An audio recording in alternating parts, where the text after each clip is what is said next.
Primary স্কুলের master, উচ্চ মাধ্যমিক বিদ্যালয়ের সমস্ত শিক্ষক দাঁড়িপাল্লার কথা বলতে হবে। বিশিষ্টজনরা বলেন, আমাদের দেশের রাজনৈতিক দলের নেতারা নিজেদের স্বার্থে প্রশাসনকে সর্বোচ্চ ব্যবহার করার চেষ্টা করেন। এটাই বাস্তব, কেউ স্বীকার করুক আর না করুক। কোনো সরকারের আমলে আইনশৃঙ্খলা বাহিনী স্বাধীনভাবে কাজ করতে পারেনি। এভাবেই চলে আসছে আমাদের দেশে। তখন আইনশৃঙ্খলা বাহিনীতে কর্মরত স্বার্থন্বেষীরা তারাও অবৈধভাবে অঢেল সম্পত্তির মালিক হন।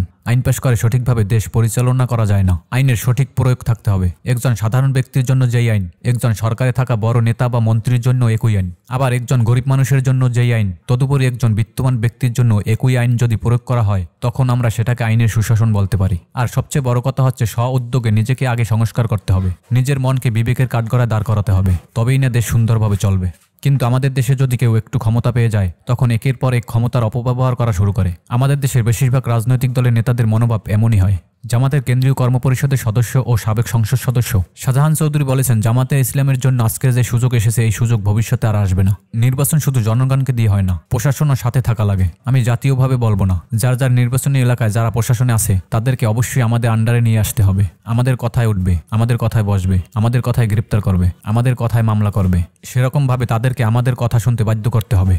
শনিবার সন্ধ্যায় চট্টগ্রাম নগরের জিএসি কনভেনশন সেন্টারে জামাতের চট্টগ্রামের নির্বাচনী দায়িত্বশীলদের সমাবেশে তিনি এসব মন্তব্য করেন। বক্তব্যের এক পর্যায়ে শাহজাহান চৌধুরী বলেন, এমনইভাবে পরিবেশ সৃষ্টি করতে হবে যার যার নির্বাচনী এলাকায় প্রাইমারি স্কুলের মাস্টারকে দাঁড়িপাল্লার কথা বলতে হবে, উচ্চ মাধ্যমিক বিদ্যালয়ের সমস্ত শিক্ষককে দাঁড়িপাল্লার কথা বলতে হবে, পুলিশকে আপনার পেছনে পেছনে হাঁটতে হবে, ওসি সাহেব আপনার কি প্রোগ্রাম সকালবেলায় জেনে নেবে আর আপনাকে প্রোটোকল দেবে। সমাবেশে দেওয়া শাহজাহান চৌধুরীর বক্তব্য প্রকাশের পর দেশজুড়ে ব্যাপকভাবে আলোচনা সমালোচনা ঝড় উঠেছে। মুখ ফসকে হয়তো সত্য কথা বের হয়ে গেছে, তার মতো কেউ এভাবে প্রকাশ করে না। হয়তো অপ্রিয় হলেও বাস্তব সত্য, আমাদের দেশের বেশিরভাগ রাজনৈতিক দলের নেতাদের মনোভাব কর্তৃত্ববাদী হয়। প্রাইমারি স্কুলের মাস্টার, দাঁড়িপাল্লার কথা বলতে হবে। উচ্চ মাধ্যমিক বিদ্যালয়ের সমস্ত শিক্ষক, নুরুল আমিন ভাইয়ের ফটিকছড়িতে দাঁড়িপাল্লার কথা বলতে হবে। পুলিশ আপনার পিছনে পিছনে হাঁটতে হবে। ওসি সাহেব আপনার কি প্রোগ্রাম সকালবেলায় জেনে নেবে আর আপনাকে প্রটোকল দেবে। নির্বাচন শুধু জনগণ দিয়ে নয়, প্রশাসনকে অবশ্যই আমি ন্যাশনালি বলবো না, যার যার নির্বাচনী এলাকায় প্রশাসনের যারা আছে তাদের সবাইকে আমাদের আন্ডারে নিয়ে আসতে হবে।